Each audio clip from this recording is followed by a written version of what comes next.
بسم الله الرحمن الرحيم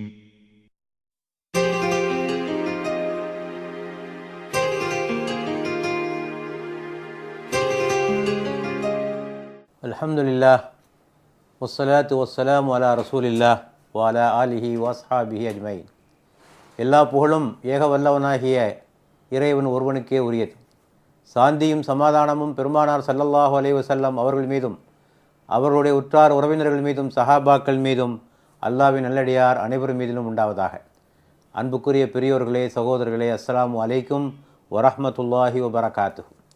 பெருமானார் ஸல்லல்லாஹு அலைஹி வஸல்லம் அவர்கள் சொன்னார்கள், எவன் ஒருவன் 2 தாடைகளுக்கு இடையில் உள்ளதையும் 2 தொடைகளுக்கு இடையில் உள்ளதையும் பாதுகாப்பதாக எனக்கு உறுதி தருகிறானோ அவன் சோனம் செல்வதற்கு நான் உறுதி தருகிறேன் என்று பெருமானார் சொன்னார்கள். ஆக 2 தாடை என்றால் நாவு, 2 தொடைகளுக்கு இடையில் உள்ளது என்றால் வெட்கத்தலங்கள். நாவையும் வெட்கத்தலங்களையும் பாதுகாப்பவர்களுக்கு சொர்க்கம் செல்வது உறுதி. பெருமானார் சொன்னார்கள், பேசினால் நல்லவற்றை பேசுங்கள் அல்லது மௌனமாக இருங்கள் என்று சொன்னார்கள். முஸ்லிம் என்றால் யார் என்று சொல்லுகிற போது தனது கரத்தாலும் தனது நாவாலும் யார் பிறருக்கு தீங்கிழைக்காமல் இருக்கிறார்களோ அவர்கள்தான் முஸ்லிம் என்று சொன்னார்கள். ஆக கரம், நாவு இவற்றை பாதுகாக்க வேண்டும். பெருமானாரிடத்திலே ஒரு கேள்வி கேட்கப்பட்டது, எந்த விஷயத்தை குறித்து நீங்கள் அதிகமாக அச்சம் கொள்கிறீர்கள் என்று கேட்டபோது நாக்கை பிடித்து காட்டினார். இதை குறித்து தான் நான் அதிகமாக அச்சப்படுகிறேன் என்று பெருமானார் ஸல்லல்லாஹு அலைஹி வஸல்லம் அவர்கள் சொல்வதை நாம் பார்க்கிறோம். ஆக நாவை பாதுகாக்க வேண்டும். ஆக வருகிற வாரங்களில் தொடர்ந்து நாவை பாதுகாப்பதை பற்றி, நாவை காப்பதை பற்றி இஸ்லாம் என்ன கருத்துக்கள் சொல்லியிருக்கிறது என்பதை பற்றி உங்களோடு நான் பகிர்ந்து கொள்ள விரும்புகிறேன். ஏனென்றால் மற்ற படைப்புகளுக்கும் மனித படைப்புக்கும் உள்ள வித்தியாசங்களில் மிக முக்கியமான வித்தியாசம் பேசத் தெரிந்தவன் மனிதன் என்பதான். அதே சமயத்தில் மனித உறுப்புகளிலேயே மிக முக்கியமான இடத்தை பெறுவதும் இந்த நாவுதான் என்பதை தெரிந்து கொள்ள வேண்டும். ஆக இந்த நாவு இருக்கிறதே, அது ஒரு விலங்கு மாதிரி. அதை நீங்கள் அடிமைப்படுத்தவில்லை என்று சொன்னால் அது உங்களை கொதறி உங்களை அடிமைப்படுத்திவிடும். ஆக ஒரு கட்டுப்பாட்டில் நாவை வைத்திருக்க வேண்டும். ஒரு பாரசீக பொன்மொழி உண்டு, பேசிய வார்த்தைகளுக்கு நீங்கள் அடிமை, பேசாத வார்த்தைகள் உங்களுக்கு அடிமை என்று ஒரு கருத்து. பேசிய வார்த்தைகளுக்கு நீங்கள் அடிமை என்றால் ஒரு வார்த்தையை சொல்லிட்டீங்கன்னு வைங்க, சொன்னதான், அப்புறம் ஒன்றும் மாற்ற முடியாது. நான் தெரியாமல் சொல்லிட்டேங்க, அப்படி சொல்லிட்டேங்க, இப்படி சொல்லிட்டேங்க என்னெல்லாம் சொல்ல முடியாது. ஆக பேசிய வார்த்தைகளுக்கு நீங்கள் அடிமை, பேசாத வார்த்தைகளுக்கு நீங்கள் எஜமானன் என்ற ஒரு கருத்து. ஆக கவனமாக வார்த்தைகளை அளந்து பேச வேண்டும். சொல்லாத சொல்லுக்கு விலையேதும் இல்லை என்பான ஒரு கவிஞன். ஆக வார்த்தைகளை அளந்து பேசுவதற்கு நாம் கற்றுக்கொள்ள வேண்டும். ஆக நாம் இப்போது பேசப்போகிற இந்த தொடர் உரையிலே நாவை காப்பதிலே முதலாவதாக நாம் எடுத்துக்கொள்வது பொய் பேசாதிருத்தல் என்பதை பற்றி. பெருமானாரிடத்திலே ஒரு கேள்வி கேட்கப்பட்டது, ஒருவன் கோழையாக இருக்கலாமா? இருக்கலாம். ஒருவன் கஞ்சனாக இருக்கலாமா? இருக்கலாம். ஒருவன் பொய்யனாக இருக்கலாமா? இருக்கக்கூடாது என்று சொன்னார்கள். ஆக கோழையாக இருக்கலாம், அது அவனுடைய இயல்பு. சில சமயங்களில் எல்லோரும் வீரர்களாக ஒன்றும் பிறப்பதில்லை. கஞ்சனாக சிலர் பிறப்பது உண்டு. எல்லோரும் வள்ளல்களாக பிறப்பதில்லை. ஆனால் எல்லோரும் உண்மையாளர்களாகத்தான் பிறக்க வேண்டும், உண்மையாளர்களாகத்தான் வாழ வேண்டும். நயவஞ்சகனுடைய பண்புகளை பற்றி சொல்லுகிற போது அவன் பேசினால் பொய்யே பேசுவான், பிறருடைய அமானத்துகளை நம்பி ஒப்படைக்கப்பட்ட பொருட்களை விழுங்குவான், வாக்குறுதியை மீறுவான், பிறரை திட்டுவான் என்று நபிகள் நாயகம் சொன்னார். ஆக 4 பண்பு, நயவஞ்சகனுடைய 4 பண்பு என்ன? பொய் பேசுதல், ஒப்படைக்கப்பட்ட பொருட்களை விழுங்குதல், வாக்குறுதியை மீறுதல், பிறரை திட்டுதல். பொய் என்பது பெரும்பாவங்களில் ஒன்று. பொய் என்பது தீமைகளுடைய திறவுகோல். ஏன்னா பொய்யை பேச ஆரம்பிச்சிட்டான்னா ஒவ்வொரு தீமையாக செய்ய ஆரம்பிப்பான். ஏனென்றால் அதை வெளியே தெரிந்தால்தானே கேவலம், வெட்கம். எல்லாவற்றையும் செய்துவிட்டு இல்லை என்று சொல்லிவிட்டால் தீமையினுடைய வாசல்கள் திறந்த மாதிரி. பெருமானிடத்திலே ஒருவன் வந்தான், நாயகம் அவர்களே, நான் மது குடிக்கிறேன், நான் விபச்சாரம் செய்கிறேன் என்றெல்லாம் ஒவ்வொரு தீமையாக அவன் அடுக்கி கொண்டு வந்தபோது, இவற்றெல்லாம் விட்டு என்னால் இருக்க முடியாது என்று அவன் சொன்னபோது பெருமானார் அவனுக்கு சொன்ன வரைமுறை, அதெல்லாம் செஞ்சுக்கோ, ஒரே ஒரு உறுதிமொழியை மட்டும் எனக்கு தா, இனிமேல் பொய் பேசுவதில்லை என்ற உறுதிமொழியை மட்டும் எனக்கு தா என்று கேட்டார்கள். அது லேசாக இருக்கேன்னு கொடுத்துட்டு போயிட்டான். இதில் என்ன இருக்குது, மது குடிக்கலான்ட்டார், விபச்சாரம் பண்ணலான்ட்டார், ஆனால் பொய் தான் பேசக்கூடாதுங்கிறாரு என்று சொல்லிவிட்டு போனான். அடுத்த நாள் மது குடிக்கிற போது அவனுடைய உள்ளம் உறுத்தியது. இன்றைக்கு மது குடித்துவிட்டு பெருமானிடத்திலே சென்று மது குடித்தேன் என்று எப்படி சொல்வது என்று யோசித்தான். மது குடிப்பதை நிறுத்திவிட்டான். இப்படியாக ஒவ்வொரு தீமையாக நிறுத்திவிட்டான். ஆக பொய் பேச ஆரம்பித்து விட்டால் அதனுடைய தீமைகளுடைய வாயில்கள் திறந்த மாதிரியாக அது ஆகிவிடுகிறது. ஆகவே இந்த பொய் என்பது ஒரு மிக மோசமான ஒரு பண்பாக இருக்கிறது. அது நம்முடைய மரியாதையை குறைத்து விடும். பொய் பேசுகிறவனை யாராவது மதிப்பானா? நீங்கள் வரும்போதே சொல்லுவான், இந்த வர்றான் ஆள் ஏமாத்து பேரொழி வருகிறான், ஃப்ராடு வர்றான், கவனமாக இருங்க என்று உங்களை பற்றி எல்லா மக்களும் சொல்லிக்கொண்டே இருப்பார்கள். ஏனென்றால் பொய் பேசிவிட்டு நீங்கள் ஒன்றும் தப்பிக்க முடியாது. சாயம் ஒரு நாள் வெளுத்தே தீரும். எத்தனை காலத்திற்கு நீங்கள் ஏமாற்றுவீர்கள்? சொல்வார்களே, சிலரை பல காலத்திற்கு ஏமாற்றலாம், பலரை சில காலத்திற்கு ஏமாற்றலாம், எல்லோரையும் எல்லா காலத்திற்கும் ஏமாற்ற முடியாது என்று சொல்வார்களே, அது போன்ற ஒரு நாள் உங்கள் சாயம் வெளுத்தே தீரும். உங்களுடைய மரியாதை குலையும், உங்களுடைய உறவுகள் குலையும். ஏனென்றால் பொய்யனோடு யார் உறவைத்துக் கொள்ள விரும்புவார்கள் சொல்லுங்கள்?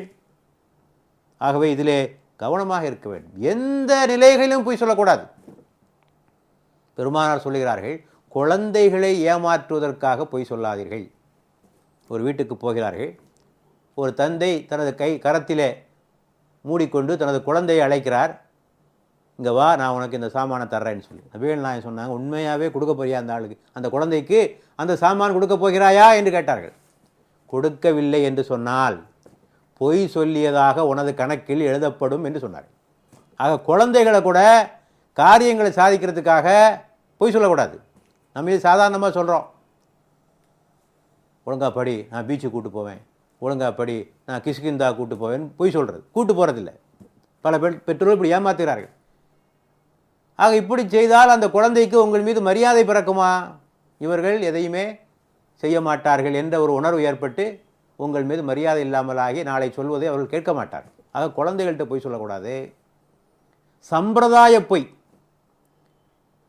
வீட்டுக்கு ஒரு ஆள் வருவார், சாப்பிடுங்க நம்ம வீட்டில் அப்படின்பார். இவருக்கு பசி இருக்கும், ஆனால் எனக்கு பசி இல்லைங்க, நல்லா சாப்பிட்டேங்கம்பார். இந்த பொய் கூட வேண்டாம், நபிகள் நாயகம் சொல்கிறாங்க. பெருமானாருக்கு திருமணம் நடந்தது. பாலை குடித்து விட்டு தனது மனைவியிடத்திலே பாலை கொடுத்தார்கள். அந்த அம்மாவுக்கும் பசி. ஆனால் அந்த அம்மா சொன்னாங்க, எனக்கு பசி இல்லை அப்படின்னாங்க. இப்போ நபிகள் நாயகம் சொன்னார்கள், பசியையும் பொய்யையும் ஒன்றாக கலக்காதீர்கள் என்று சொன்னார்கள். பசியையும் பொய்யையும் ஒன்றாக பசிக்குது, குடிச்சிட்டு போக வேண்டியதானே. ஆக இந்த மாதிரியான போலியான சம்பிரதாயங்கள் நடிப்புகள்லாம் தேவையில்லை. ஒரு வீட்டுக்கு போகிறோம், அன்பாக தர்றாங்க, குடிக்கலாம். சிரமமும் கொடுக்கக்கூடாது என்பதற்காக சில செய்திகளை சொல்லலாம். ஒரு அகால நேரத்திலே போகிறோம், அந்த சமயத்திலே போய் அந்த வீட்டுக்காரர்களுக்கு சிரமம் கொடுக்கக்கூடாது என்பதற்காக சொல்வது என்பது வேறு.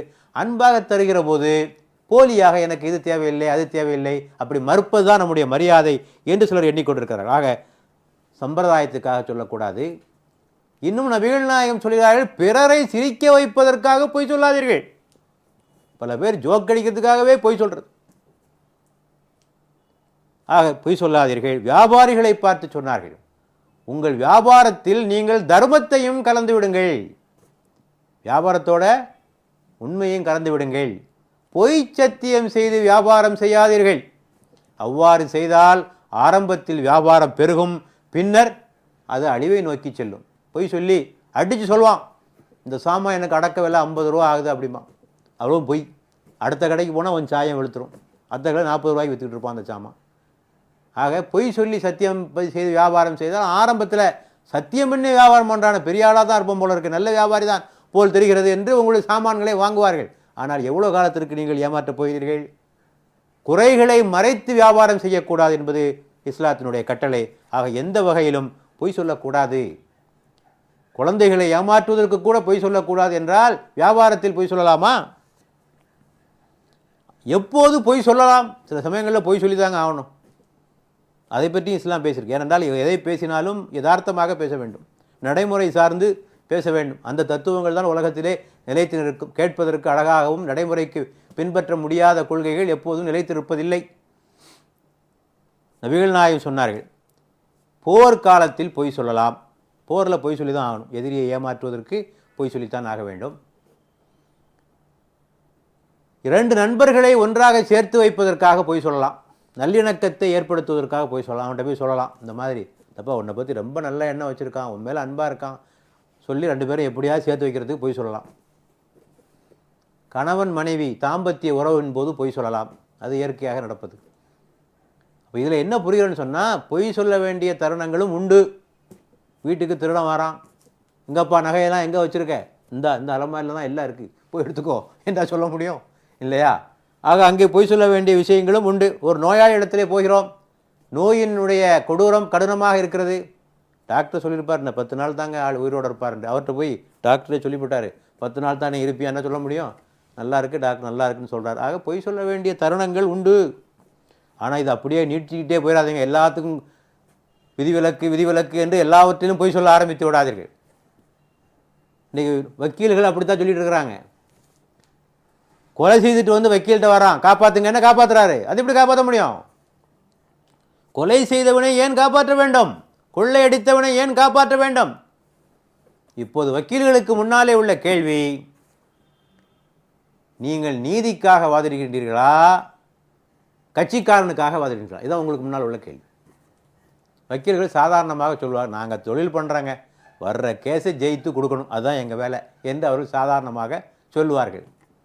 அது உண்மை நிலை அல்ல. வக்கீலும் கிட்டத்தட்ட நீதிபதியினுடைய அந்தஸ்தில் தான் இருக்கிறார். 2 பேருக்கு என்ன வித்தியாசம்னா, நீதிபதி நீதியை வழங்குகிறார், வக்கீல் நீதிக்காக வாதிடுகிறார். நீதிபதி நீதியை வழங்குகிறார், வக்கீல் நீதிக்காக வாதிடுகிறார். ஆக நீதி நிலைநாட்டுவதில் வக்கீலுக்கு ஒரு பெரும் பங்கு உண்டு.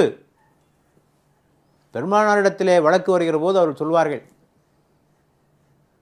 என்னிடத்திலே நீங்கள் வழக்கை கொண்டு வருகிறீர்கள், என் முன்னாலே நீங்கள் திறமையாக வாதிடுகின்றீர்கள், ஒரு தீர்ப்பை பெற்றுவிட்டு கொண்டு போகிறீர்கள்.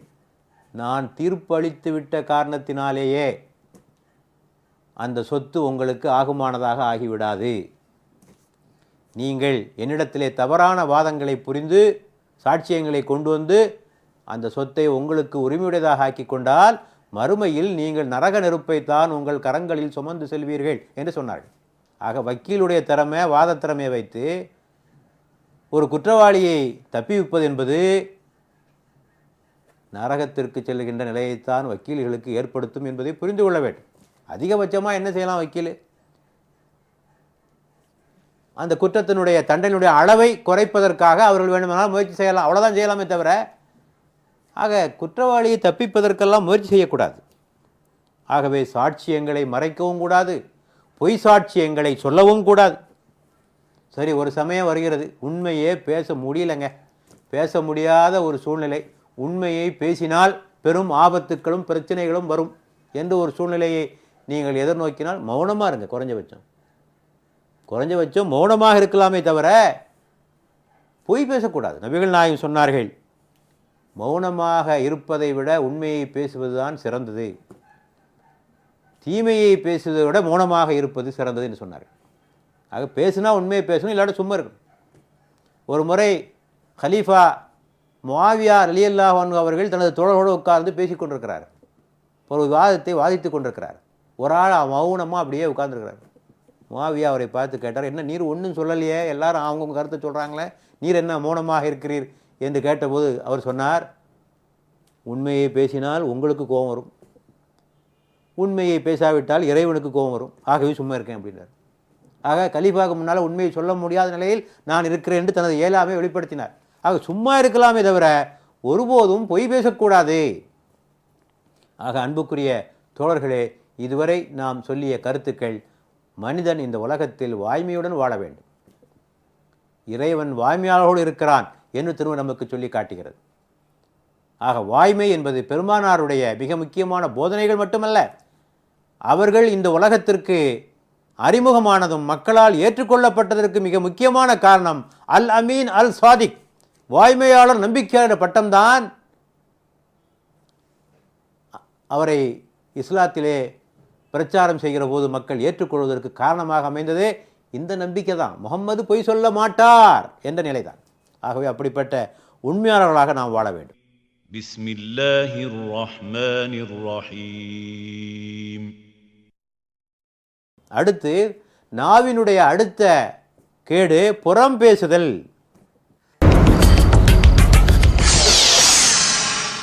இது நமக்கு ரொம்ப பிடிச்சமான ஒரு விஷயம் இல்லையா? அடுத்த ஆளை பற்றி பேசுகிறதுன்னா அதில் கிடைக்கிற மகிழ்ச்சி இருக்கே, அது மாதிரி ஒரு மகிழ்ச்சி உலகத்தில் எங்கேயுமே கிடையாது. நேரம் போது தெரியாமல் பேசிக்கிட்டு இருப்பான்.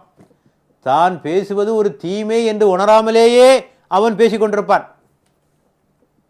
ஆக அவ்வளவு மகிழ்ச்சியை தரக்கூடிய ஒரு விஷயம்தான் இந்த புறம் என்பது. இஸ்லாம் இதனை எந்த அளவு கண்டிக்கிறது என்று சொன்னால், இறந்து போன சகோதரனின் இறைச்சியை புசிப்பதற்கு சமம்.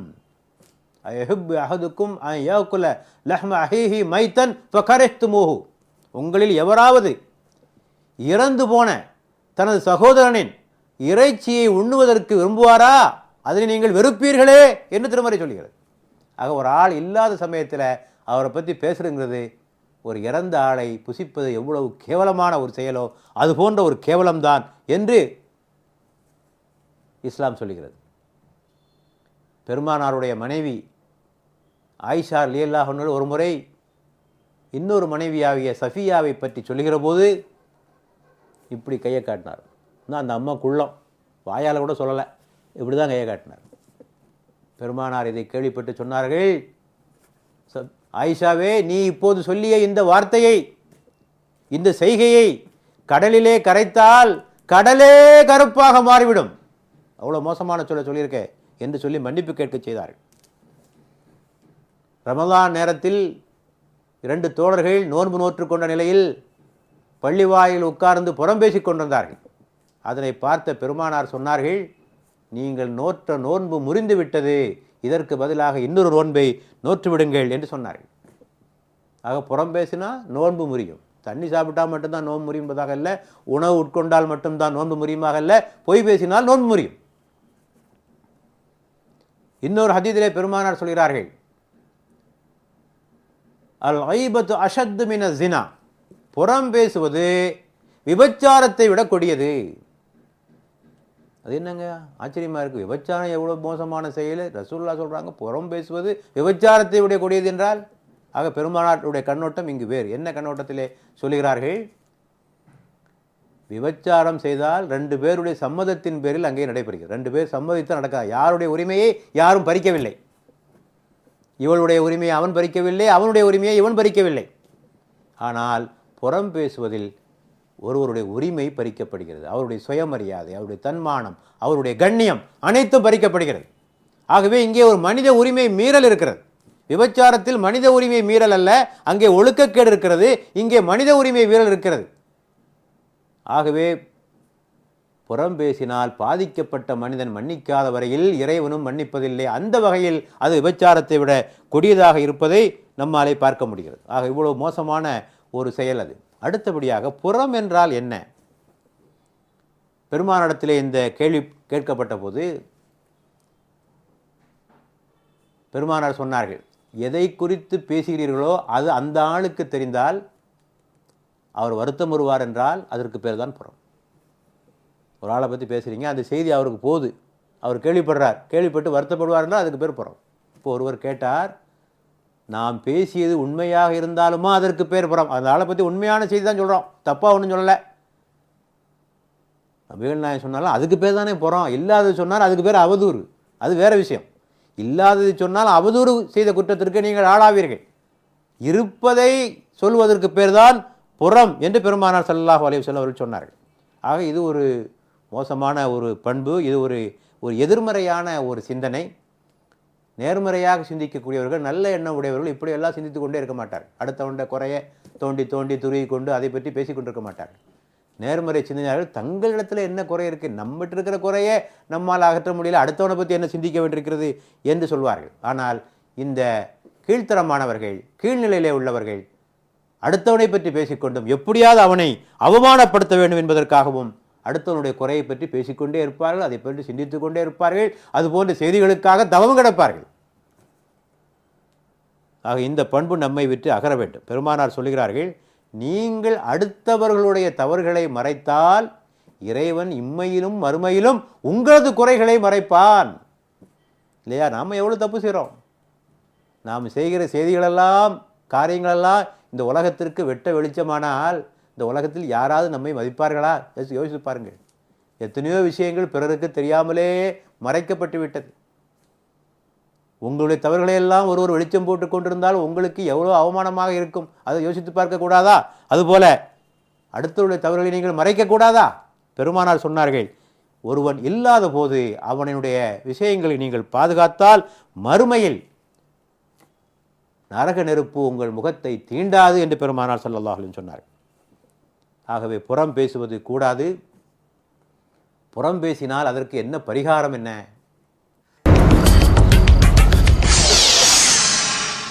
முதலாவதாக பாதிக்கப்பட்ட மனிதனிடத்திலே மன்னிப்பு கோர வேண்டும். மன்னிப்பு கோரணும். தப்பா உன்னை பற்றி பேசிட்டேன், ஆனால் இது கஷ்டமான ஒரு காரியம், போய் சொல்கிறது.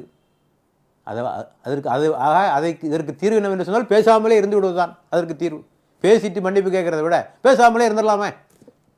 ஆக மன்னிப்பு கோர வேண்டும். அடுத்தபடியாக அவனுக்காகவும் நீங்கள் இறைவனிடத்திலே துஆ செய்ய வேண்டும் என்று பெருமானார் சொன்னார்கள். யாரை குறித்து நீங்கள் புறம் பேசினீர்களோ அவனை குறித்தும் நீங்கள் அவனுக்காகவும் உங்களுக்காகவும் உங்களுடைய பாவ மன்னிப்புக்காகவும் அவனுடைய பாவ மன்னிப்புக்காகவும் நீங்கள் பிரார்த்தனை செய்ய வேண்டும் என்று சொன்னார்கள். அடுத்தபடியாக இப்போ கடைசியாக சில வேளைகளில் புறம் பேசித்தானே ஆக வேண்டும். புறம் பேச வேண்டிய தருணங்களும் உண்டு.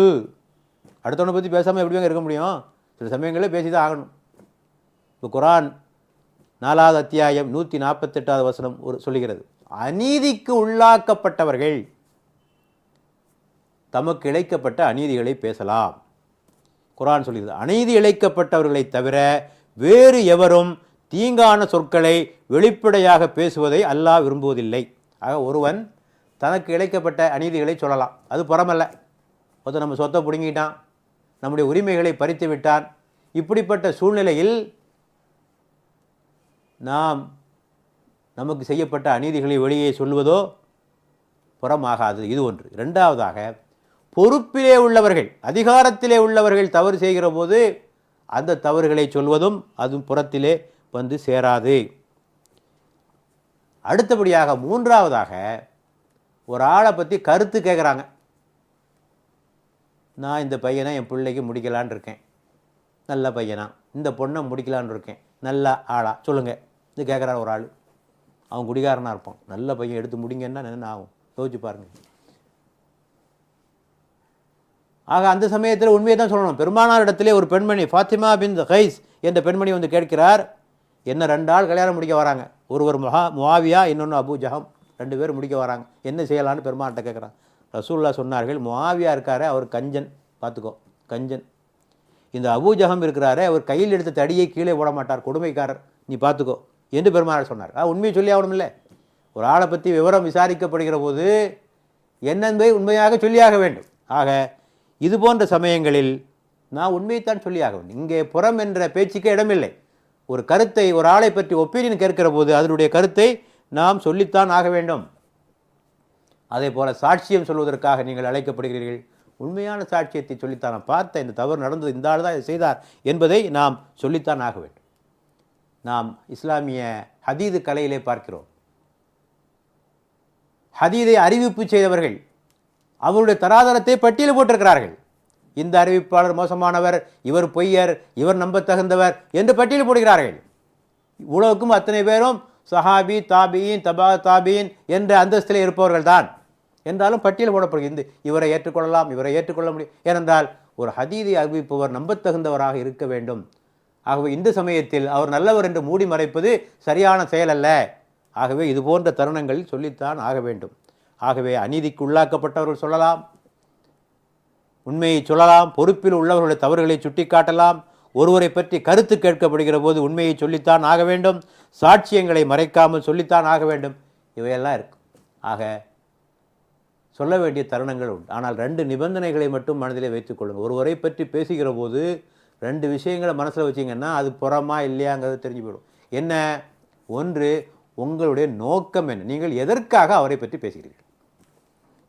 சில சமயத்தில் அடுத்த ஆளை பற்றி பேசலாம், நோக்கம் என்னவா இருக்குன்னா அவரை திருத்துவதே நம்மளுடைய நோக்கமாக இருக்கும். அதன் மூலமாக அவருக்கு நன்மை செய்வது நம்மளுடைய நோக்கமாக இருக்கும். அதுக்காக கூட ஒரு ஆளை பற்றி பேசலாம். ஒரு ஆள்கிட்ட சொல்லலாம், இந்த பாருங்கள் இந்த ஆள் இப்படி இருக்கிறாருங்க, இந்த மாதிரி தண்ணி போடுறாரு, இந்த மாதிரி பண்ணுறாரு, நல்லா இருக்கா என்று சொல்வது நல்ல நோக்கம். அவரை திருத்த வேண்டும் நோக்கத்திலே கூட ஒரு ஆளை பற்றி பேசலாம். ஆக இன்டென்ஷன், நியத் முக்கியம். 2வது, பேசுவதற்கான அவசியம் இருக்க வேண்டும், தேவை இருக்கணும். சில தேவையே இருக்காது, அடுத்தவனை பற்றி பேச வேண்டிய இவனுக்கும் அவனுக்கும் எந்த சம்பந்தமும் இருக்காது, எந்த உறவும் இருக்காது, எதுவுமே இருக்காது. இல்லாத நிலையில் அவனை பற்றி பேசுவது அது புறம். ஆக 2 நிபந்தனைகளை மனதில் வைத்துக் கொள்ளுங்கள். ஒருவரை பற்றி பேசுகிற போது 2 நிபந்தனைகளை மனதில் வைத்துக் கொள்ளுங்கள். ஒன்று, உங்களுடைய நீயத் இஹ்லாஸ் தூய்மையாக இருக்கா? அவனை திருத்துவது உங்கள் நோக்கமா? அவனை அவமானப்படுத்தி அதிலே மகிழ்ச்சி காண்பது உங்கள் நோக்கமா? இதை மனதில் வைத்துக் கொள்ளுங்கள். 2வதாக, பேச வேண்டிய உண்மையாகவே தேவை இருக்கா என்று பார்த்துக்கொள்ளுங்கள்.